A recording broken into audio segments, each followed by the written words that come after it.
Hello दोस्तों, हर हर महादेव दोस्तों, स्वागत है हमारे छोटे से ब्लॉग पे। आज का ब्लॉग बहुत ही खास बनने वाला है। तो क्या खास बनने वाला है, तो दोस्तों जितने भी आप लोग गौतम कुंड जानते हैं शायद जानते ही होंगे, और जो नहीं जानते हैं तो इस वीडियो के मार्फत आप जान जाइए। ठीक है दोस्तों, तो आज गौतम कुंड का ब्लॉग बहुत ही खास रोमांचक बनने वाला है।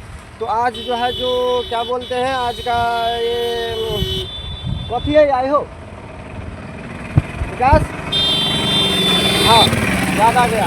तो दोस्तों मलेमास जिसे बोलते हैं आप लोग जानते होंगे। तो वो मलेमास में सभी श्रद्धालुगण आते हैं नहाने के लिए, और नहा के अपना अपना घर जाते हैं, पूजा पाठ करते हैं। ठीक है दोस्तों, तो बने रहिए हमारे ब्लॉग में। छोटा सा ब्लॉग है, ज़्यादा खास पूरा लंबा ब्लॉग नहीं है।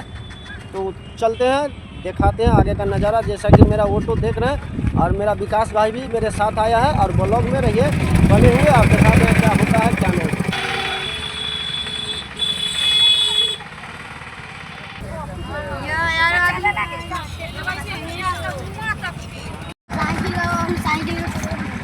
हाँ तो दोस्तों इतना जाम लगल है रोड पे कि हम लोग रोड के नीचे से खेती होके चल रहे हैं दोस्तों। तो बने रहे हमारे ब्लॉग पे, देखते हैं कैसे है क्या है नहीं है, गौतम कुंड कैसन है कैसन नहीं है दोस्तों। तो अच्छा ही है, भगवान का श्रद्धा है।